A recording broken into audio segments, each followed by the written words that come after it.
Michigan keeps their Big Ten win streak alive with the win over USC this past weekend by 3 points on the last play of the game, no less. The question is it sustainable, and does Michigan still have a path to the playoffs? Coming up next.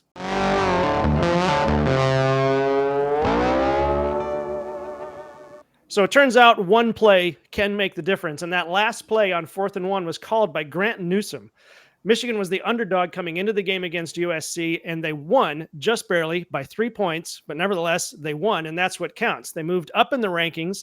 The AP poll has Michigan at 12. Mark Rogers, at the Voice of College Football, actually has Michigan on his top 25 that actually makes sense and has them at 16. USC is now at 17.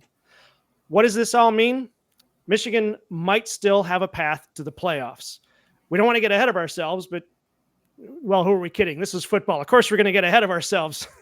We want to look far ahead. We want to know what's going to happen, and we want to know right now. Mac, what did you see in that game against USC that leads you to believe Michigan has a path to the playoffs? So Michigan got back to their identity, right? I mean, they played smash mouth football, and it got them a first half that was the best half of football that they've played all year. I think that's probably almost objectively a fact at this point. That was a phenomenal half of football. But even with it being a phenomenal half of football, they still only went up 14-0. And you can say that's because it was complimentary football. Like half of their game plan is to bleed the clock and just keep USC's defense on the field so that they can wear them down and then take it to them in the second half. And that's all well and good. I think, though, that if Michigan were to use that type of game plan against a potentially a better opponent than USC, and don't get me wrong, this is a huge victory for Michigan, but like the question as to whether or not that is sustainable against like an Ohio State and Oregon, not entirely sure. We'll talk about that in a little bit. But in terms of how Michigan's path to the playoff shakes out from this or based on this game, I think a couple of things can be true at once. And I said this on Twitter just after the game. The first thing is that this is a huge victory for Michigan. This was not a game that people thought Michigan was going to win. Several pundits, including Bruce Feldman, felt like Michigan was actually going to get smacked pretty badly. Desmond Howard actually called USC to win, I think it was. Yep. Kind of a wild one. Steve Dace obviously called USC to win. He's a dumb. We love Steve. We do. So the fact of the matter is that this was supposed to be the beginning of the end of the season. This was supposed to be the game that told all Michigan fans, like, okay, you need to get used to the fact that 7-5 is probably your future this season, and that's not what happened. So this is a major course correction in a big way. I mean, USC is coming off that victory against LSU. Say what you will about LSU, beating them is still a tough gig. I mean, it is. I mean, they're still at least competent, you know. And so USC being vastly improved year over year, beating them is a big deal for Michigan. So this is a huge course correction. Now, the other thing that's true is that I think USC might actually even still be a little bit overrated. I don't think they're bad.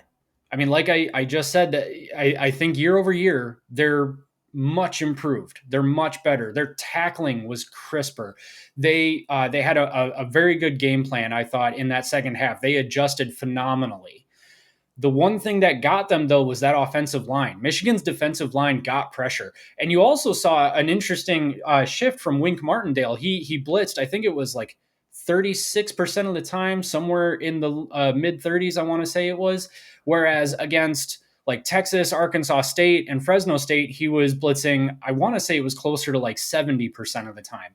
So there's a shift there, and you had to make that shift because Miller Moss is going to sit back in the pocket if he's got time, or not if he has time, but he's going to sit back and pick your defense apart if there's no safety net. Literally, almost literally, if there's no defensive secondary because they're all blitzing the quarterback, then I mean, Miller Moss is that good, but he didn't have the time. Why is that? Because USC's offensive line is, one, not very good, and Michigan's defensive line is very good. Miller Moss made a few mistakes. Will Johnson made him pay for one of them pretty emphatically. And that's a big deal for Michigan because that means that if Michigan's defensive line holds up, then Wink Martindale doesn't need to blitz as much as maybe Wink Martindale thought he needed to blitz. And I'm going to say Wink Martindale's name often because I just think it's fun to say Wink Martindale. Michigan fans have been saying for a few weeks now, Wink Martindale is looking like Don Brown 2.0. Mm-hmm. And against USC, he showed that he can change, and he doesn't want to be Don Brown 2.0. He wants to develop his own game plan and win his own way, and that's exactly what they did. Defensively speaking, that's the game plan that's going to get Michigan to the playoffs. Offensively speaking, it's a whole different story. Yeah, they found the run game. They got back to their identity. They're going to need to throw the ball at some point. I mean, you can beat USC with 32 yards passing, and you probably really shouldn't have, but you're not going to beat Oregon. You're not going to beat Ohio State with 32 yards passing. You might not beat them anyway, and that's fine. We can talk about realistic expectations another time. But if you wanted to have a shot at beating Oregon and Ohio State, there's got to be something through the air that forces defenses to respect it enough that they back off, and you can keep running the football and keep being effective that way playing bully ball. So, but I think all of it being said, I think bully ball is still the way that Michigan gets to the playoffs. All right, so Michigan has 8 regular season games left: Minnesota, Washington, Illinois, Michigan State, Oregon, Indiana, Northwestern, and Ohio State. What games can Michigan not afford to lose? What are they expected to win? What do you see there? Well, so after the USC game, I think Michigan should be expected to win at least all but 2 of those. I'll say that Washington is kind of interesting. They did lose to Washington State. They haven't looked spectacular, so Michigan should win that one. But maybe that one's a little bit closer than you'd like. I'll tell you what, though, Illinois. What an interesting game that just became. And maybe this works out for Michigan's favor, actually, because if Illinois turns into a ranked win for Michigan, the Ohio State and Oregon losses wouldn't be as impactful to Michigan's playoff resume. So that would be a really interesting one. But I think when it's all said and done, I think Oregon and Ohio State are really the only games that Michigan probably won't win or shouldn't win. I think every other game, Michigan absolutely needs to win to have a shot at the playoff. But Oregon and Ohio State, they can probably afford to lose those and still sneak in somewhere around 12 or 11. So you touched on this already, but let's drill down on it a little bit more. So Michigan's schedule already included 2 ranked teams, Texas and USC. One they lost to, one they beat. Right now they have 3 more ranked teams to play. How does Michigan's strength of schedule, which apparently is their strength of schedule is 10, they're number 10 according to the FPI. Ohio State, by contrast, is down at like 131. How does their strength of schedule hold up against the rest of the Big Ten, and how does that factor into the rankings? Yeah, I think when we were reading some of the off-season takeaway or whatever they're called, the preseason magazines and all that, pretty much all of them had Michigan's schedule ranked as one of the top 5 most difficult in the country. Mm-hmm. I think most people even said that USC, whether or not USC would beat LSU, that Michigan was probably still going to lose to USC. So that, that makes that victory all the more impressive. Which is to say that Michigan's strength of schedule is absolutely what's going to drive them to the playoff. And the reason for that is because you've got 1 loss right now, which is to the number 1 team in the nation. You're expected to take at least 2 more losses. Both of those teams are currently ranked in the top 8. Oregon number 8, Ohio State number 3. I fully expect Oregon to be somewhere around 5, closer to 5 when Michigan plays them. And then Ohio State's probably at some point going to leapfrog Georgia, because Georgia, if they can field a team at this point, I don't know if all of them are still in prison or not. But I expect Ohio State to leapfrog Georgia. Now, Ohio State, have they played anybody? No, but I don't really think it matters. They look really good. 49-14. I know there were against Marshall. I know there were some Ohio State fans complaining about that one.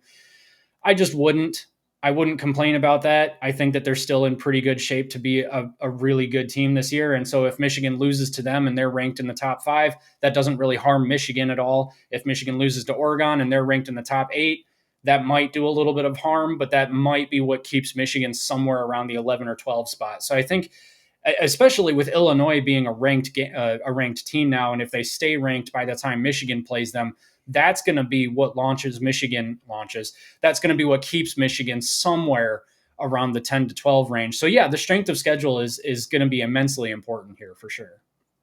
Yeah, I think the Phil Steele's magazine had Michigan as one of the toughest strength of schedules with one of the least experienced teams. Yeah. So that's going to be interesting to watch. Mm-hmm. Now you already talked about how Ohio State and Oregon are probably not winnable games for Michigan, but with that in mind, this is probably a quick answer. Then, can Michigan make the Big Ten championship? Well, no, not if they lose to Oregon and Ohio State. Okay. Mathematically speaking, they'd be out.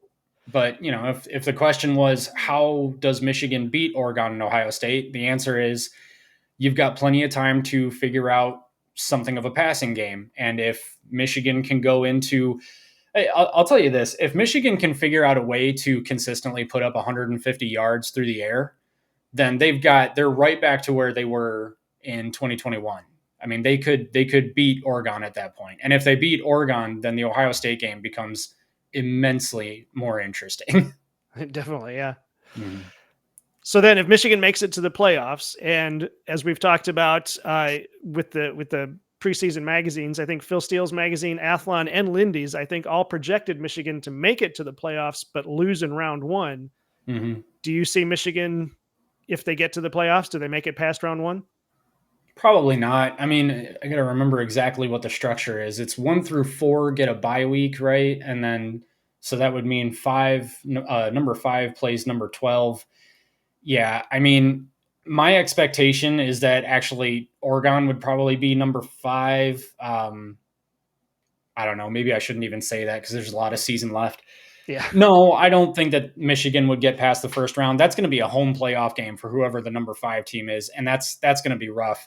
I mean, but at the same time, if Michigan can go into Ohio State and at least keep that close, then maybe. But as things stand right now, I honestly think making the first round of the playoff for Michigan is a successful season, all things considered. So I don't think that they would get past the first round, but I honestly would just be happy with making it. All right. Well, let's leave it right there then. What do you think about what we think? Leave a comment and let us know. If you want more great college football analysis, check out all the shows right here on Michigan Football at the Voice of College Football. And while you're at it, check out all the channels in the Voice of College Football Network. You can also catch Mac and I live on our own show, the Big Ten Team Rivalry Show, 8 p.m. Monday nights on YouTube. Mac, take us out. This is Michigan Football at the Voice of College Football.